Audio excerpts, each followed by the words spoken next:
First of all, Washington is very noisy. Trump is, as an individual, very noisy.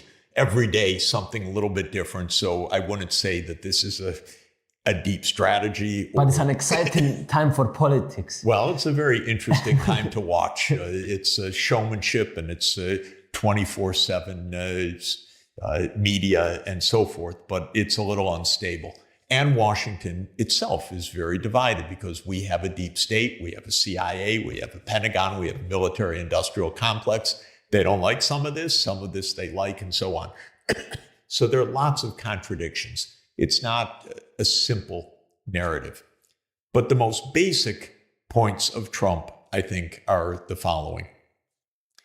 Trump, probably unlike Biden, says we're not the only major power. We're dealing with Russia, we're dealing with China. So that's a starting point. It's more realistic, actually. But there's a certain unrealism about it as well. Trump is probably thinking, okay, I'll make peace with Russia so that we can be more effective in making war with China. So I don't see all the goodwill so far. And it's very risky because there's a lot of anti-China emotion in Washington because that also plays into the American arrogance. The whole idea of America... It was exciting to see deep-seek fear, that they're afraid so much of China.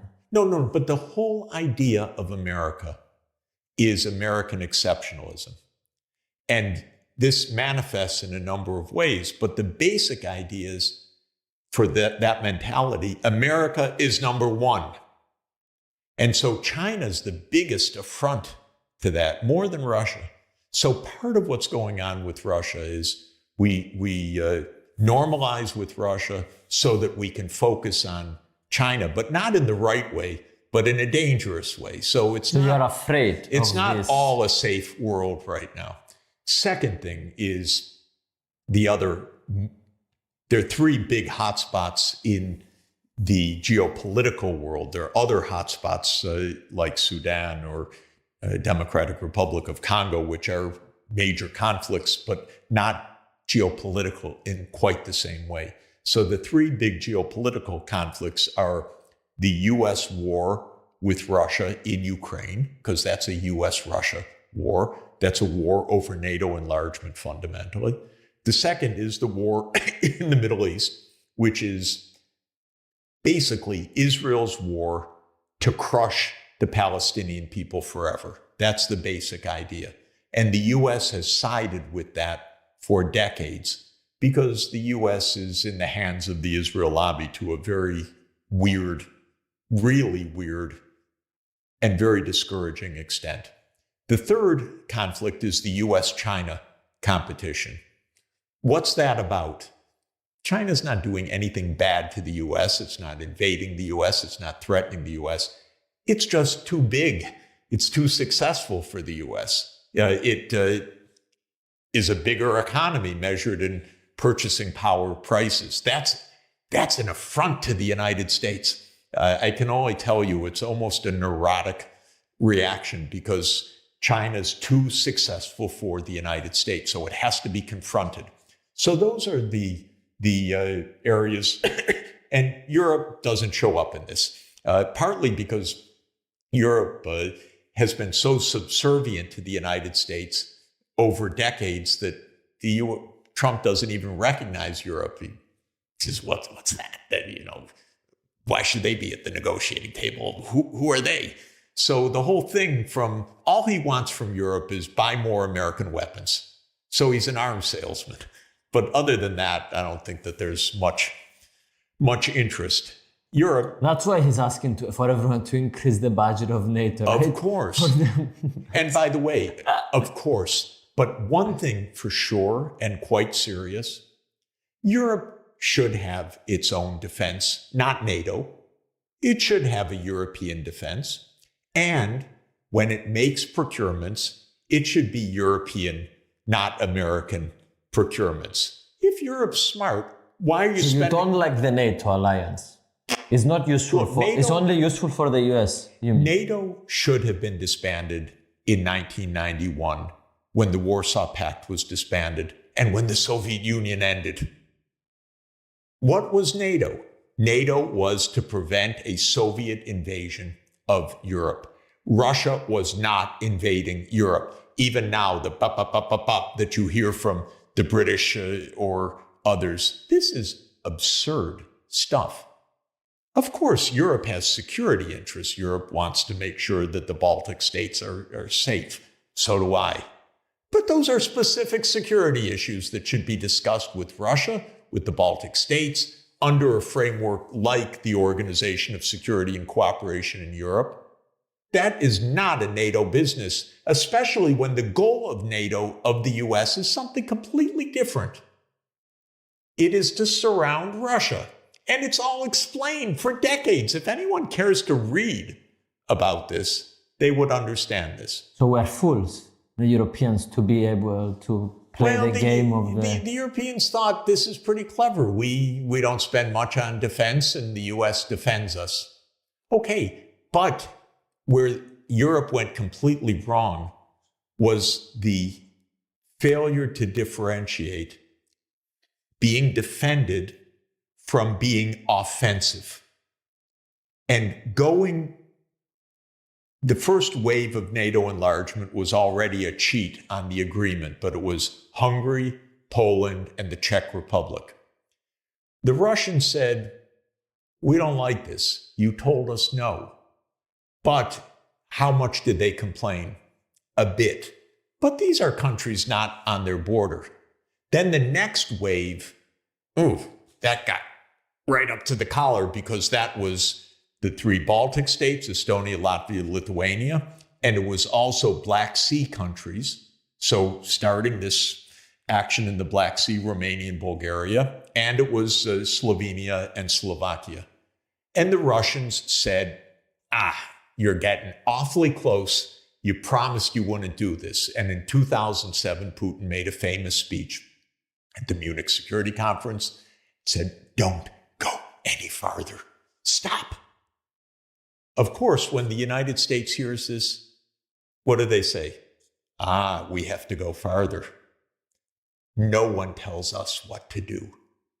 Believe me, this is the American mentality. I grew up in that country. I understand. And so in 2008, at the Bucharest summit, as Biden was saying a lot of times, we are the goddamn United States of America. Exactly. 2008, in Bucharest, Chancellor Angela Merkel knew this is very dangerous because the U.S. wanted a commitment to Ukraine and to Georgia. She resisted. Many European leaders resisted. Many talked to me about the meeting afterwards. And then in the end, Europe folded its hand because the U.S. calls the shots.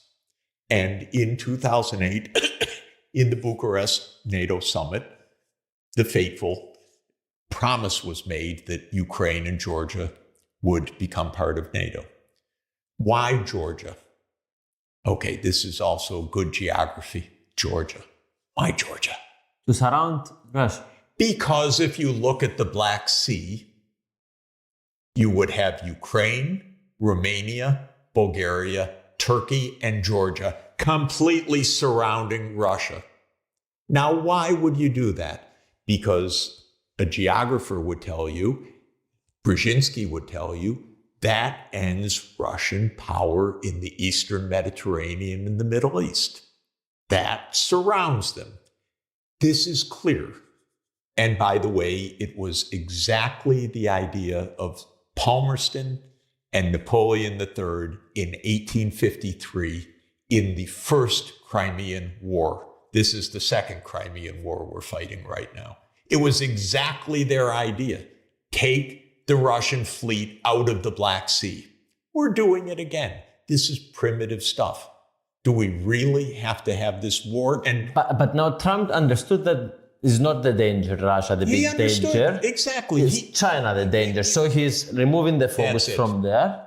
And one should understand, and this is really the point, and it's really the tragedy. For the United States, for Brzezinski and others, this was a game. He called it a chessboard. This is a game. For Russia, this is core national security. Okay, now you're fighting right on Russia's border. One side, it's core national security. The other side, it's a game. Who do you think's going to win? The Russian people that they think is an existential threat to them. Thank you. A little obvious. I said this to the Ukrainians repeatedly. I said this to Borrell repeatedly. I said this to many European leaders repeatedly. But there was not independent thinking allowed because this was a US-led game, because Europe didn't have a foreign policy. So just to summarize everything you said, so you're saying that Europe needs to get out of NATO or form their own kind of exactly. army. Europe needs its strategic autonomy, I think is the technical phrase. It needs its own military and defense policy. It needs its own military and defense industries, by the way, not to be spending 80% of its outlays on the United States. That's our business. That's what Trump's an arms salesman. But Europe needs to be able to develop its own capacity. And then Europe is one of the great powers of the world. And it should sit down with Russia and say, we have security issues. We don't like our eastern border. It feels vulnerable. What shall we do about it? How are we going to have relations that are stable? Because for Russia, it's also an issue positive to have stable relations. Russia just saw the U.S. pushing further, putting its missile systems, putting NATO enlargement, leaving the Intermediate Nuclear Force Agreement, leaving the ABM agreement. Europe wouldn't acknowledge any of those provocations because the only word you could use in Europe is unprovoked. So if Europe is grown up in this, if I could use the expression, and Europe is 2,000 years old, and the United States 200 years old, so Europe really should be 10 times more grown up than the United States. It should act as Europe, and it should negotiate with Russia. It should negotiate with China. It should negotiate with the United States. It should promote multilateralism and the United Nations. It should have its military defense, no doubt about it, but it shouldn't farm it out to the United States. I'm a bit afraid of what you're saying because we are stupid, and it's proven that we are stupid, and we are going as a double-edged sword to have an army and to use it in the wrong way. By the way, Europe is not stupid. Europe, our first of all, leaders, it has a very bad habit of fighting inside Europe. That is fighting inside Europe, meaning too many wars inside Europe. Since the fall of the Western Roman Empire in 476, it's been pretty fragmented, nonstop war. So there was 100 years of relative peace, partly based on European imperialism outside of Europe. But since 1945, the best peace, real peace. And Europe now should take that, strengthen the European institutions, not weaken them, but also understand that in our world today, you need a strong and independent Europe, which is reflecting European security issues. I don't say that the issues with Russia are non-existent. If I were the Baltic states, I'd be worried. But Russia invading France, I don't think so. Russia invading Western Europe, no way. So there are real issues. And the real issues are, how do we make sure that this boundary is not a conflict line, but a proper line, a mutually respectful one? Well, to my mind, frankly, you wouldn't freeze $300 billion of Russian assets in Belgium, in Euroclear. You wouldn't taunt Russia every single day as if there weren't other reasons for all of this, you would say that, okay, we understand you had reasons for all of this, and many of them legitimate. We have our fears. Now, how do we work this out? Because whatever happens, we're sharing this continent together. And maybe we go back and revisit the concept of collective security in the OSCE, which to my mind is a hugely, hugely beneficial idea, much better than the NATO us versus them idea. Another two questions, but before I say the last two questions, I want to say that with your ideas and all your interviews that you did and all this stuff, I saw a lot of them. And that's why I voted the way I voted to stop the war in the European Parliament. So your videos have an impact also in legislative and also in the stuff. So I don't know if that's Let's hopeful. make peace together. This is good. That's hopeful for you to see the impact. The second to last question is Professor Messheimer is another great like you about foreign policy. And I know you have one difference in the way that you see the kind of word. Yes. So I saw some interviews and I didn't understand exactly what is the difference in your work, if you can explain us. So one simple way to say it is 3 conflict regions, Ukraine, Middle East, China. On 2 out of the 3, we see completely eye to eye on explaining the source of the crisis, on explaining how it should be resolved, on explaining the U.S. foreign policy mistakes. On the 3rd, on China, we have a difference of view. John, who's a very good friend and a wonderful, wonderful scholar, says, well, it's inevitable that the U.S. and China are going to compete with each other, and even that competition can fall into conflict, and that conflict could become a war. His big book, his magnum opus, is The Tragedy of Great Power Politics. My view is no tragedy. We must not have a tragedy, especially, if I could say, in the nuclear age. No tragedy, no war with China. We have to absolutely say we're not going to have a war with China, so we have to take steps, both sides, not to provoke each other. So my view is, for example, the U.S. should stop arming Taiwan, because Taiwan could very well become the Ukraine of East Asia, the place where there's the war between the U.S. and China. Have some restraint on the U.S. side. I do not want China arming Mexico or Canada. Even if those 2 countries are uncomfortable with the United States, I do not want China arming them. And if China did, we'd likely have a war with China. And the United States should think basically the golden rule. We should not do what we don't want China to do to us. So that's my argument. John's argument is, it's inevitable. Who follows the golden rule? We're going to have a conflict. I say, John, it's a kind of a self-fulfilling prophecy. He says, yeah, it is. I said, John, it's a tragedy. Yes, Jeff, it is a tragedy. And so part of it is, I'm just a believer that we can construct peace. And he's more of a pessimist. But we're dear friends, by the way.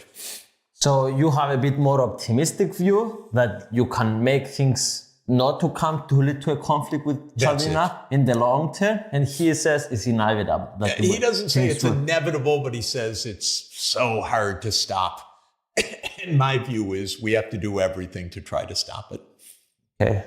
I want to say, before the last question, that this, from the bottom of my heart, thank you. I love you, and this was an honor. Well, it's great to be with you. Thank you so much. And congratulations on being the voice of young people in Europe, and also just helping to understand these issues, which is so great. Yes, more information, especially like this, grounded, is always good. And transparency. So the last question is, you are going to die in 30 seconds. If this was true, what your last words in this planet you wanted it to be? I would hug my children and grandchildren and my wife. That's what I would do for the last 30 seconds, frankly, because everything that I'm doing, I feel, is for my grandchildren and everyone else's grandchildren. That's honestly how I view this, which is we're the grown-ups. We should act like grown-ups to take care of our children and our grandchildren. Thank you. Thank you guys for watching until the end. We love you.